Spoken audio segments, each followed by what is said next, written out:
السلام علیکم عزیز طلباء، امید ہے آپ سب بخیریت ہوں گے۔ آج ہم اپنے پہلے سبق کا آغاز کریں گے جو رسولوں پر ایمان کے بارے میں ہے۔ میں آج آپ کو رسول کی لغوی اور اصطلاحی معنی بتاؤں گی اور ساتھ ہی ختم نبوت کے بارے میں پڑھیں گے۔ بچوں، رسول کے لغوی معنی پیغام دے کر بھیجا ہوا کے ہیں۔ اصطلاح میں اللہ تعالیٰ کی طرف سے بھیجے گئے ایسے برگزیدہ شخص کو کہتے ہیں جو اللہ تعالیٰ کا پیغام لوگوں تک پہنچائے۔ برگزیدہ شخص سے مراد اللہ تعالیٰ کا فرما بردار اور اللہ تعالیٰ کے احکامات پر عمل کرنے والا شخص، نیک اور پرہیزگار شخص کو برگزیدہ شخص کہا جاتا ہے۔ اللہ تعالیٰ نے انسانوں کی ہدایت کے لیے کم و بیش 1,24,000 انبیاء اور رسولوں کو مبعوث فرمایا۔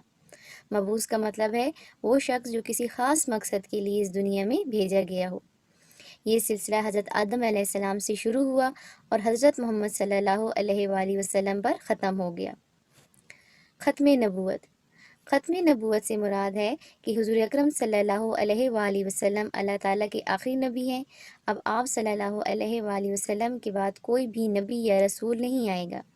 حضور صلی اللہ علیہ وآلہ وسلم کی ختم نبوت کا ذکر قرآن مجید کی 100 سے زیادہ آیات میں ہے۔ اللہ تعالیٰ سورہ الاحزاب میں فرماتے ہیں، محمد صلی اللہ علیہ وآلہ وسلم تمہارے مردوں میں سے کسی کے والد نہیں ہیں بلکہ اللہ تعالیٰ کے رسول اور آخری نبی ہیں۔ امید ہے آج کا سبق آپ کو سمجھ آ گیا ہوگا۔ اس کے بعد آپ سب نے اس سبق کے مختصر سوالات کے جوابات اپنی نیٹ کاپیز پر خوشخط لکھنے ہیں۔ سوال نمبر 1، رسول کے معنی کیا ہیں؟ رسول کے لغوی معنی پیغام دے کر بھیجا ہوا کے ہیں۔ اصطلاح میں رسول کے معنی ہیں ایسا برگزیدہ شخص جو اللہ تعالیٰ کا پیغام لوگوں تک پہنچائے۔ سوال نمبر 2، انبیاء اور رسول کس بات کی تبلیغ کرتے ہیں؟ انبیاء اور رسول نے اللہ تعالیٰ کی وحدانیت کا درس دیا۔ وحدانیت کا مراد ہے ایک ہونے کا، یکتا ہونے کا، برے کاموں سے بچنے اور نیک اعمال کرنے کی تلقین کی، یعنی کہ نصیحت کی، تاکہ آخرت میں کامیابی حاصل ہو سکے۔ سوال نمبر 3، رسالت پر صحیح ایمان کے حامل لوگ کون ہیں؟ رسالت پر صحیح ایمان کے حامل وہی لوگ ہیں جو رسالت کے تقاضوں کو پورا کرتے ہیں۔ سوال نمبر 4، رسالت کے تقاضوں کو پورا کرنے سے کیا فائدہ حاصل ہوتا ہے؟ رسالت کے تقاضوں کو پورا کرنے سے صحیح ایمان نصیب ہوتا ہے۔